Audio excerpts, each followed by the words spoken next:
Uma boa noite, igreja, e a paz do Senhor Jesus. Eu sou o Leonardo, filho do pastor Carlos Fernandes, da missionária Lúcia. E hoje é mais uma noite, mais um momento para nós adorarmos a Deus, mais uma noite de oração e palavra.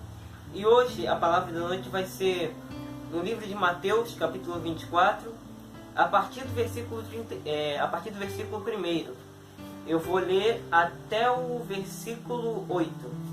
Até o versículo 8. Se você tiver uma Bíblia, eu gostaria que você abrisse também para poder acompanhar junto comigo a palavra da noite. Vamos antes orar em nome de Jesus. Meu Deus, em nome do Pai, no nome do Filho e no nome do Espírito Santo. Senhor, eu te agradeço, meu Deus, por mais uma noite maravilhosa de culto em nome de Jesus. Meu Deus, eu te agradeço em nome de Jesus Cristo por essa noite maravilhosa. Te agradeço pela vida, meu Deus, de cada pessoa que está me assistindo em nome de Jesus. Vai tocando em cada vida, vai tocando em cada pessoa em nome do Pai, do Filho e do Espírito Santo. E dirige o culto essa noite, meu Deus, em nome do Senhor Jesus. Amém. Mateus, capítulo 24. Vamos ler a partir do versículo 1. O título na minha Bíblia diz assim: Jesus prevê a destruição de Jerusalém e sua segunda vinda. E, quando Jesus ia saindo do templo, aproximaram-se dele os seus discípulos para lhe mostrarem a estrutura do templo. Jesus, porém, lhes disse: Não vedes tudo isto? Em verdade vos digo que não ficará aqui pedra sobre pedra que não seja derrubada. E, estando assentado no Monte das Oliveiras, chegaram-se a ele seus discípulos em particular, dizendo: Dize-nos, quando serão essas coisas? E que sinal haverá da tua vinda e do fim do mundo? E Jesus, respondendo, disse-lhes: Acautelai-vos que ninguém vos engane. Porque muitos virão em meu nome, dizendo: Eu sou o Cristo, e enganarão a muitos. E ouvireis de guerras e de rumores de guerras. Olhai, não vos assusteis, porque é mister que isso tudo aconteça, mas ainda não é o fim. Porquanto se levantará nação contra nação, e reino contra reino, e haverá fomes, e pestes, e terremotos em vários lugares. Mas todas estas coisas são o princípio de dores. Presta atenção, Jesus estava com uma grande multidão no templo, e estava junto com os discípulos também. Quando Jesus estava saindo do templo junto com a multidão, os seus discípulos se aproximam de Jesus e mostram para ele o templo, a beleza do templo, a estrutura do templo, as colunas. E aí Jesus responde que não ficaria pedra sobre pedra que não fosse derrubada. E isso aconteceu. 70 anos depois de Cristo, um general romano se levantou e destruiu o templo.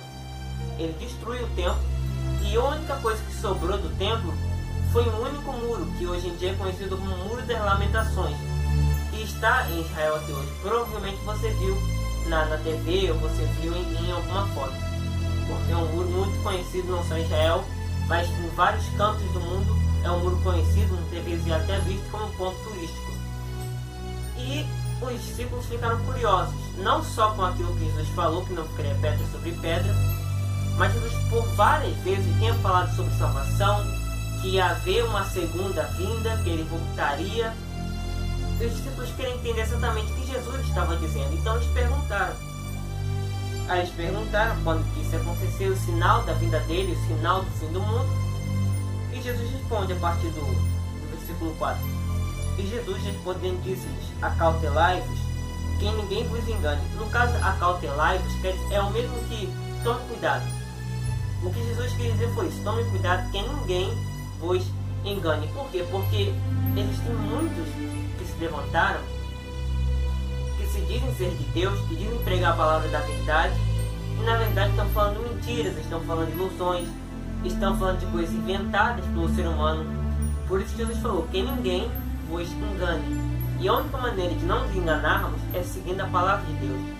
Tem muitos que se levantam aí com falsas promessas, com falsos ensinamentos. Por isso Jesus fala que ninguém vos engane. Aí continua no versículo 5: Porque muitos virão em meu nome dizendo: Eu sou o Cristo, e enganarão muitos. E isso realmente aconteceu. Eu fui olhar na internet e teve vários casos de pessoas famosas, conhecidas, que se chamavam de Cristo. Teve um caso até de um homem que ele dizia que era o Filho de Jesus Cristo.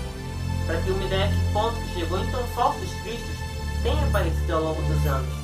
E tem pessoas que estão acreditando nesses falsos cristos. Então, a primeira coisa que Jesus fala, que tem que fugir dessas pessoas que se dizem ser Cristo. Porque não vai ser assim o retorno de Cristo. Aí, versículo 6, e ouvireis de guerras, de rumores de guerras. Ouvireis de guerra, ou seja, guerras que vão estar realmente acontecendo. Rumores de guerra, rumor é a mesma coisa que um boato. É uma notícia que não se tem 100% de certeza. Mas por causa de algumas situações que acontecem, então se cria aquela notícia. Não se tem certeza se ela é real ou não. Então haverão rumores de guerras, boatos de guerras, notícias de guerras que podem acontecer, que ainda não estão confirmadas. Isso tem acontecido. Guerras têm acontecido e boatos de novas guerras também têm acontecido. Aí fala, olhai, não vos assusteis, porque é mister, no caso na minha Bíblia está como mister, em outras Bíblias fala de uma maneira muito melhor, que mister quer dizer necessário, ou mistério, dependendo da maneira como você fala. Então o que Jesus quis dizer foi, é necessário que isso tudo aconteça. Necessário porque todas essas coisas são sinais da volta dele, sinais do arrebatamento da igreja, em que a igreja será levada para morar com ele. Então tudo isso é necessário. E fala para não se assustar, porque muitas pessoas diante dessas situações de guerras, de rumores de guerras, acabam se assustando e desistindo na fé. Então por isso que Jesus falou, não vos assusteis, ou seja, não fiquem assustados, preocupados, desesperados. Jesus não quer que tenhamos a ficar desesperados, mas pelo contrário, continuar firme na fé, entendendo que tudo isso são sinais da volta dele, tudo isso são sinais do arrebatamento da igreja. Aí continua o versículo 7, porquanto se levantará nação contra nação, e reino contra reino, e haverá fomes, e pestes, e terremotos em vários lugares. Nação contra nação é o mesmo que país contra país. Reino contra reino. Um reino não precisa ser um país, pelo contrário, na época, um reino poderia ser um estado que era governado por um rei. Então, reino contra reino queria dizer isso. E haverá fomes, e tem realmente acontecido. Uma das coisas que mais mata hoje em dia é a fome e pestes. A palavra peste significa epidemia. E ao longo dos anos tem aparecido várias epidemias. O coronavírus, por exemplo, hoje ele é uma pandemia, mas ele começou como uma epidemia. Epidemia é quando aquele vírus, aquela doença, o que seja, ela está contaminando pessoas, mas em um local específico. Agora, pandemia é quando ela começa a se espalhar pelos 4 continentes do mundo, pelos países ao redor do mundo. E o coronavírus, por exemplo, começou como uma epidemia, começou como uma peste. E isso está acontecendo. Antes mesmo de acontecer pestes, pragas, epidemias, Jesus já tinha falado que ia acontecer. E terremotos em vários lugares também está acontecendo. Então perceba que tudo isso que Jesus está falando tem se cumprido, tem acontecido. Você não vê falando sobre isso nos jornais, mas está acontecendo. O que Jesus falou há mais de 2000 anos atrás. Tudo isso tem se cumprido nos dias de hoje. O que eu estou falando para você, provavelmente você tem visto. E aí, versículo 8 diz, mas todas estas coisas são o princípio de dores. No caso, o princípio de dores, quer dizer, Jesus comparar uma mulher grávida. Uma mulher, quando vai dar à luz, ela sente as dores do parto. Porém, depois que ela dá à luz, então todas aquelas dores elas desaparecem pelo fato da alegria de ter nascido um filho, de ter nascido uma filha. Então, quando a gente fala princípio de dores, é que todas essas coisas difíceis, momentos duros, doídos, vão levar a um final. Que final é esse? Onde a igreja será arrebatada, onde aqueles que permanecerem em fé até o fim serão salvos.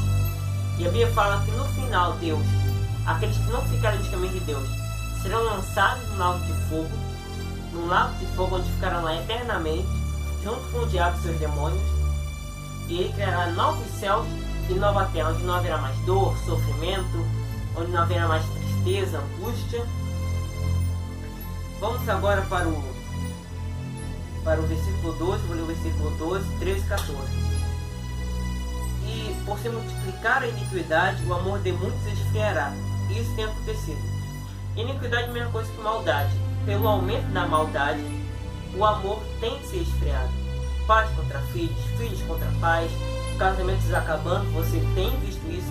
Você sendo cristão, sendo de outra religião, sendo ateu, você tem visto que muitos casamentos estão chegando ao fim. Eu tenho certeza que você está vendo isso. O amor está se esfriando nas pessoas cada vez mais por causa do aumento da maldade. O diabo tem feito isso acontecer ao redor do mundo, o aumento do mal. Não somente através de assassinatos, de estupros, de traições, não. É através da cultura, que acaba colocando muitas coisas erradas, filmes e séries que colocam coisas erradas, e de diversas maneiras diferentes o diabo tem aumentado o mal, até mesmo através das músicas. Até através das músicas o diabo consegue colocar os pensamentos errados dele.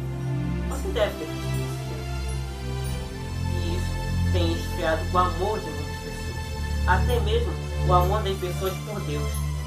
Muitas pessoas, diante do aumento do mal, em vez de buscar estar firmes, acabam se esfriando na fé e então desistem do caminho. Aí o versículo 13 diz: mas aquele que perseverar até o fim, esse será salvo. Perseverar diante do que? Diante das guerras, diante, como nós lemos aqui, da fome, da peste, dos terremotos, enfim.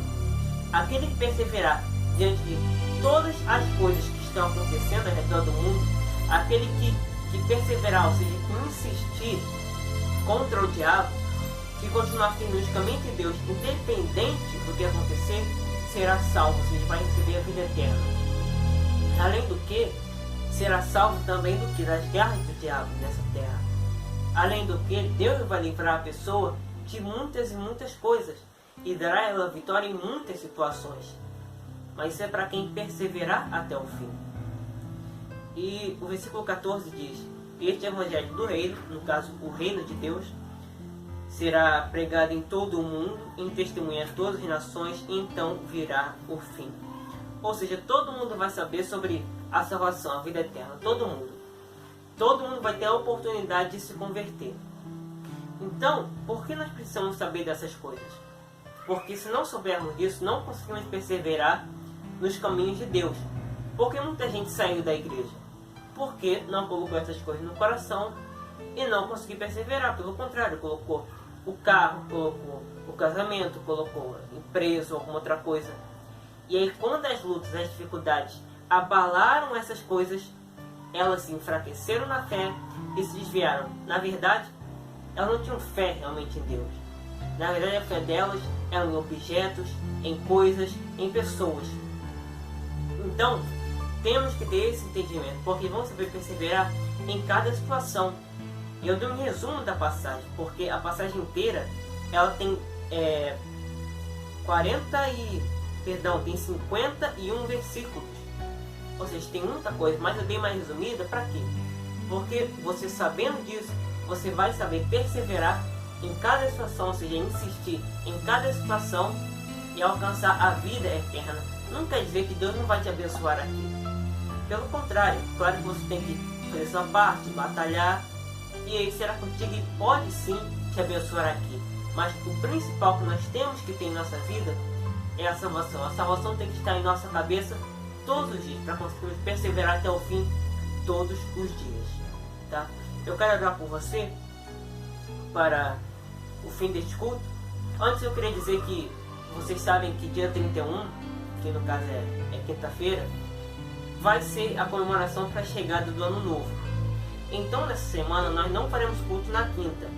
O culto das casas possíveis será na terça-feira, que é amanhã, que vai das 7h30 da noite até as 9 horas da noite, tá?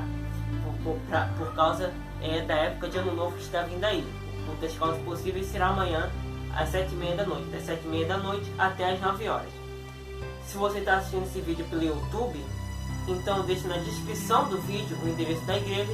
Pelo Facebook eu deixo também o endereço da igreja e também com o telefone, caso você queira falar com o pastor caso você queira falar com a missionária, tá? Vamos orar em nome do Senhor Jesus.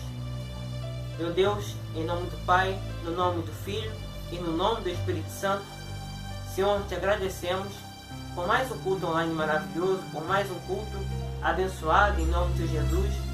E eu te peço, toque em cada pessoa que está assistindo esse culto, meu Deus, em nome do Senhor Jesus Cristo. Eu te peço, toque em cada vida, Senhor, que está assistindo esse culto agora, em nome de Jesus. Toca nas pessoas que se desviam dos teus caminhos, para que volte para tua casa, em nome de Jesus. Esse que está firme, que venha continuar firme. E esse que está se enfraquecendo na fé, que ele seja fortalecido, em nome de Jesus. Tira a depressão, a angústia, o medo, a crise financeira, a crise no casamento. Que o Senhor venha, meu Deus, está quebrando todo o mal, todo o laço do diabo, meu Deus. Que todo mal caia por terra agora. Que todo mal, meu Deus, seja destruído agora, em nome do Senhor Jesus. Meu Deus, vai tocando em cada vida agora, Senhor. Toca em cada pessoa. Que ela venha sentir paz. Sentir a paz que vem do Senhor, no nome de Jesus. E fortaleça essas pessoas, meu Deus, para te buscarem todos os dias. Porque não somos nada sem o Senhor. Não somos absolutamente nada sem o Senhor, meu Deus. Coloca neles o desejo de buscarem pela sua salvação, meu Deus. Lendo a Bíblia, orando, jejuando, meu Deus. Aparecendo aos cultos, em nome do Senhor Jesus Cristo. Eu te peço, faça um grande mover, Senhor. Em cada vida que está nesse lugar, em nome de Jesus. Toca nessa pessoa angustiada, desesperada, que não sabe nem mais o que fazer com a sua vida. Realize, meu Deus, um grande mover na vida dela, em nome de Jesus. Toca nesse que está doente, para que seja completamente curado, em nome de Jesus Cristo, meu Deus. Que a vida dela sirva de testemunho do teu poder, que sirva de testemunho da sua existência, em nome do Pai, no nome do Filho e no nome do Espírito Santo. E que todos, Senhor, que estão assistindo esse culto, sejam grandemente abençoados em nome de Jesus. Que os sonhos deles, os projetos deles, os desejos mais íntimos, Senhor, do coração deles, que estão de acordo com a tua vontade, abençoa em nome do Pai, do Filho e do Espírito Santo. Abençoa a vida deles, abençoa a vida financeira, abençoa a família deles. É o que te peço e te agradecemos por tudo, Senhor, em nome do Senhor Jesus. Amém. Um abraço, igreja, e nos vemos no próximo culto online. A paz.